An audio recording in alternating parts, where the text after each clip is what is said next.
Karen Mitchell had imagined this day for years, maybe even since the moment she first held newborn Emily against her chest in a quiet hospital room, whispering promises about a future she would single-handedly build. Now, at 56, stepping out of her modest car and onto the gravel of a lavish vineyard wedding venue, Karen feels a swell of pride so powerful it almost makes her dizzy. The venue is breathtaking. White rose arches, gold-rimmed chairs, a string quartet tuning their instruments. Everything looks like a wedding plucked straight out of a magazine. And in Karen's heart, she believes she belongs here, not because of the decor or the guests, but because she helped make this moment possible. She spent years juggling night shifts, side jobs, and heartbreak so Emily could have opportunities she never had. She skipped vacations, sold valuables, and saved every spare dollar. There were no grandparents, no father, no siblings to lean on. Just Karen and her daughter against the world. Today should have been a celebration of that journey, but the moment she enters the bridal suite, she feels a chill. Emily barely glances at her, too busy adjusting her designer gown. Alyssa Parker, the maid of honor, shoots her a look that lasts a second too long, judgmental, assessing, slightly amused. Jason, Emily's fiancé, offers a polite nod but nothing more. Karen brushes it off at first. Weddings are stressful, nerves are high, people are distracted. She tells herself not to overthink it, smoothing her navy blue dress and checking her hair in a nearby mirror. She even forces a smile, reminding herself that today is about joy. Still, a small knot forms in her stomach. This was supposed to be the happiest day of her life. So why does she already feel like an outsider in a story she helped write? Karen had just finished adjusting Emily's veil when she felt a hand on her arm, firm but cold. Turning, she met her daughter's eyes, once so full of warmth, now icy and detached. Emily's smile was tight, forced, like a painted mask. "Mom," Emily began, her voice clipped, every word measured as if testing Karen's reaction. "Maybe you should sit out the photos. Your look is too old-fashioned. It might ruin the aesthetic." Karen's heart stuttered. Her chest tightened. Her mind froze mid-breath. She had imagined this moment 100 times. Emily pulling her close, whispering gratitude, smiling for the camera.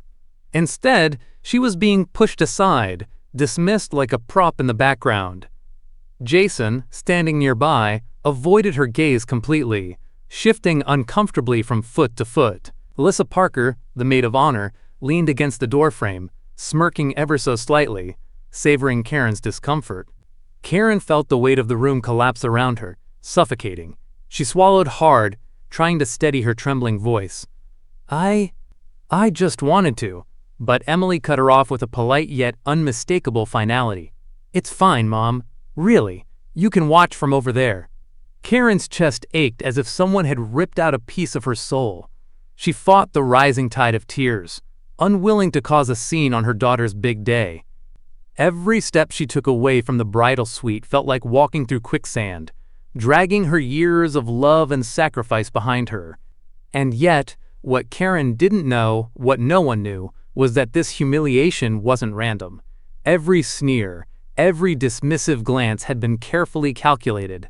Emily's words, Jason's silence, Alyssa's smirk, they were part of a cruel choreography.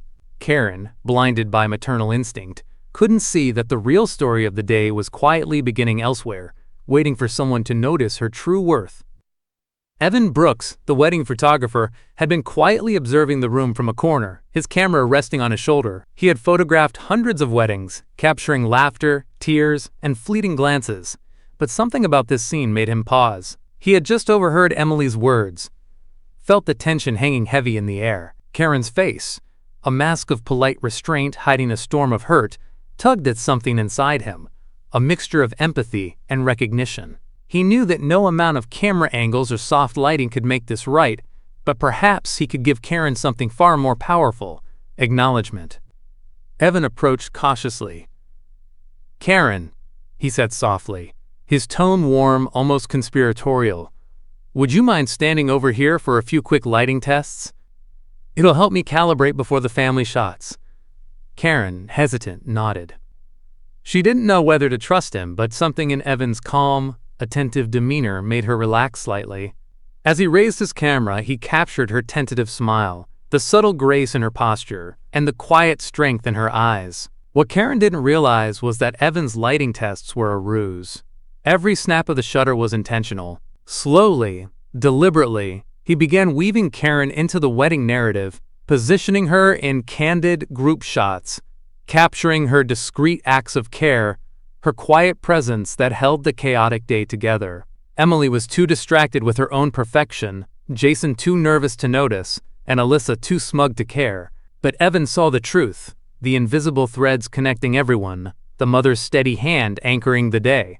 And in every frame, Karen's dignity, warmth, and quiet heroism began to shine, subtle, yet undeniable, ready to tell a story that no one else in that room was willing to see. The day, though beautiful on the surface, was teetering on the edge of disaster. The florist rushed in, flustered, realizing the centerpiece roses for the main table hadn't arrived. The ring-bearer, a nervous 6-year-old, refused to walk down the aisle, clinging to his mother in tears. And the caterer discovered a missing delivery of appetizers just minutes before the reception. Panic rippled through the bridal party. Karen moved quietly, but decisively, a calm eye in the storm. She knelt beside the ring-bearer, coaxing him with a gentle voice and a soft touch, convincing him that all eyes would be on Emily, but that he could shine too. She whispered words that seemed to steady the trembling child. When the florist fumed about a payment mix-up, Karen reached into her purse and handed over cash without a word, forcing a strained smile that disguised frustration and fatigue. She adjusted Emily's veil one last time, smoothing the folds while ignoring the daggered looks from Alyssa, who muttered under her breath about Karen, quote, interfering. Everywhere Karen turned, she patched small crises, calming stressed relatives, rearranging fallen chairs, and quietly scolding a wayward flower girl before she tripped. Guests remained blissfully unaware that the wedding's seamless appearance owed almost entirely to Karen's silent interventions. Evan captured it all. The tender glances, the subtle corrections, the unheralded grace that held the day together. While the bridal party dismissed her as irrelevant, every photo told a different story, one of devotion, patience, and understated heroism. Karen's movements were unassuming, almost invisible. Yet through her quiet persistence, she had ensured that chaos did not overshadow celebration, that every smiling face, every perfect frame, and every memory would remain intact. In the background, Evan's camera clicked relentlessly, preserving not just images but the truth everyone else refused to acknowledge. Days later, the wedding album arrived like a quiet storm. Karen sat at the edge of the couch, hands trembling slightly, as she carefully opened the sleek, embossed cover. The pages gleamed under the soft light, each photograph a frozen moment of a day she had lived, endured, and, most importantly, held together. At first, she simply flipped through, savoring the colors, the smiles, the elegance of Emily's gown, the sparkle of the golden decorations. Then she stopped. There she was, almost everywhere, in group photos, subtly smiling behind the bridal party. In candid shots, adjusting Emily's veil, offering comfort to anxious relatives, or steadying a flower girl mid-trip. Karen's heart swelled with a mixture of pride and disbelief.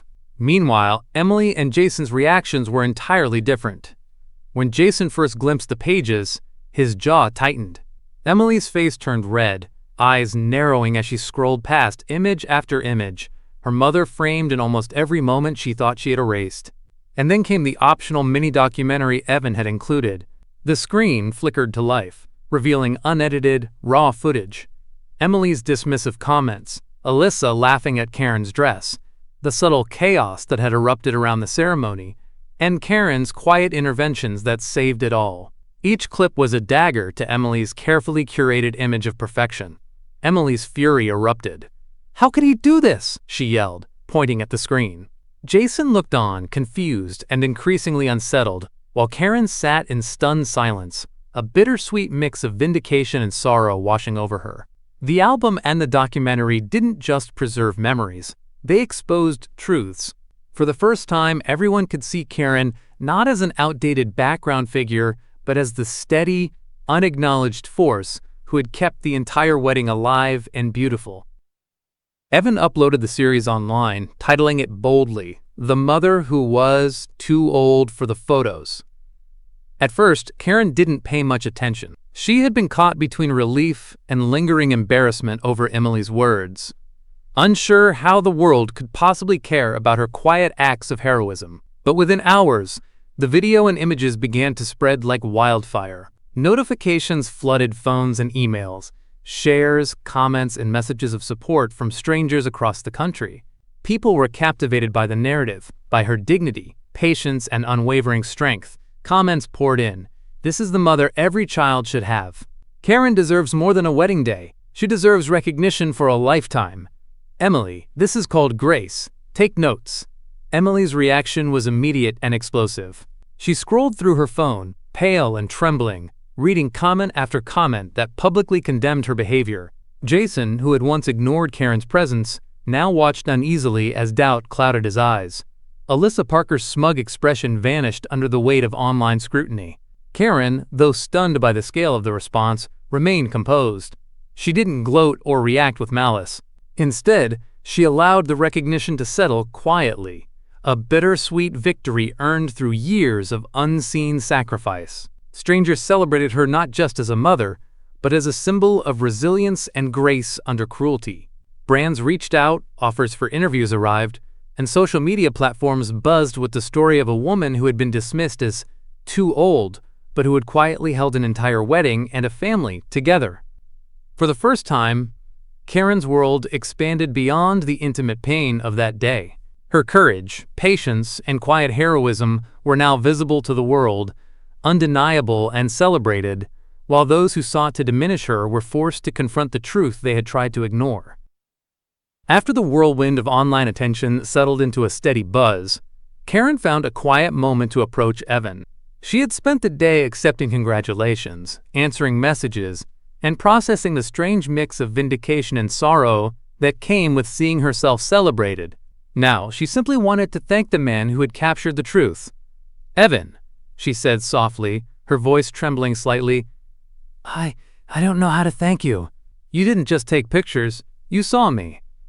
Evan paused, lowering his camera and meeting her eyes. There was a weight in his gaze, a seriousness that made Karen's pulse quicken. Then he spoke, almost in a whisper. "I knew who you were the moment I saw you. I've known all along." Karen blinked, confusion and curiosity mingling. "What do you mean?" He took a deep breath, his words deliberate. "I'm your nephew, Karen, the son of your sister. You remember her, the one you lost touch with all those years ago? I grew up hearing stories about you, about how you saved her life, how you vanished after the betrayal. When I learned you were raising Emily alone, attending this wedding, I knew I had to make sure no one could erase the woman who protected my family long before I was born." Karen felt a surge of emotion, shock, disbelief, and a bittersweet warmth. The kindness she had thought was simple generosity was part of a long-awaited family reckoning. For years, she had believed her sacrifices went unseen. Now, finally, the world and her own blood had acknowledged her worth. Not too old, not invisible, not forgotten, but unforgettable. And in that moment, Karen realized the wedding was never truly about Emily's day. It had been about the recognition, the justice, and the quiet triumph she had waited decades to receive.